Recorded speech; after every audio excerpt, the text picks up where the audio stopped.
नाही, आज ह्या ठिकाणी रेल्वे स्टेशनची पाहणी केली। खूप म्हणजे खूपच समस्या, प्रवासी जे काय आमचे माता भगिनी आहेत, जे आमच्या बांधव आहेत, त्यांना खूप समस्यांना इथं सामोरं जावं लागतं आणि रोजच्या रोज आणि गेली अनेक वर्ष प्रवासी संघटना सतत अधिकारी वर्गाशी पत्रव्यवहार करतात, परंतु कुठल्याही बाबतीत इथले अधिकारी वर्ग कुठलाही निर्णय घेत नाही, प्रवासी संघटनेला सहकार्य करत नाही।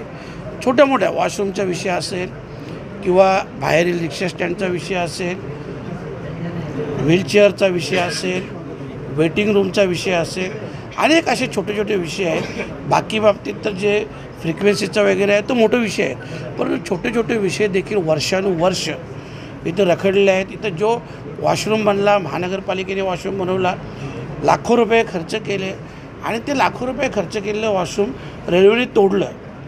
हे सगळा पैसा जो आहे हा सर्वसामान्य नागरिकांच्या खिशातून जातो आणि म्हणून महानगरपालिका प्रशासनाने देखील जबाबदारीने आणि रेल्वे प्रशासनाने देखील जबाबदारीने या सगळ्या कामांकडे बघितलं पाहिजे।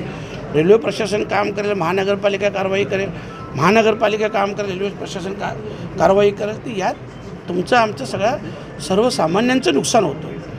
आणि जिथं जिथं आवश्यकता आहे वॉशरूमचे वगैरे तिथं तिथं वॉशरूम नाही आहेत। आता वेटिंग जिथं 4-5 प्लॅटफॉर्मला जिथून बाहेरच्या गाड्या येतात तर तिथं वेटिंगची आवश्यकता आहे, तो वेटिंग रूम 1 नंबरला आहे। म्हणजे अशा प्रकारचं समजत नाही की अधिकारी वर्गाला ही छोट्या छोट्या गोष्टी का कळत नाही। असे जे काही विषय आहेत, फेरीवाल्यांचा देखील विषय आहे।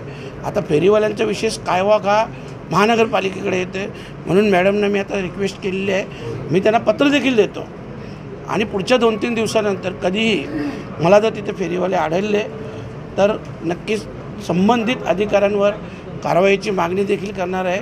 कुठंच, कारण त्या फेरीवाल्यांविषयी खूप तक्रार आल्या का तिथून जे आमच्या माता भगिनी जातात त्यांना आवाज देऊन अश्लील कृत्य करतात, नको नको ते शब्द बोलतात, हे सगळं चुकीचं आहे। आणि म्हणून ह्या सगळ्या गोष्टींवर कारवाई झाली पाहिजे आणि जर ती कारवाई नाही झाली तर पुढच्या आठवड्यात पुन्हा एकदा मी या प्लॅटफॉर्मवर आपल्याला दिसेन आणि कडक कारवाईची मागणी करेन। 1 वेळा, 2 वेळा, 3 वेळा आम्ही विनंती करू आणि 3 वेळच्या विनंतीमध्ये जो अधिकारी ऐकला नाही, ज्याने त्याची कारवाई केली नाही, तर 4थी वेळ ॲक्शन घ्यायच्या अगोदर त्यांनी अधिकाऱ्यांनी त्या जागेवरून सरळ दुसरीकडे जावं, अन्यथा आम्ही लोक त्यांना जी काही त्यांच्यावर कारवाई होईल ती समोरासमोरच होईल।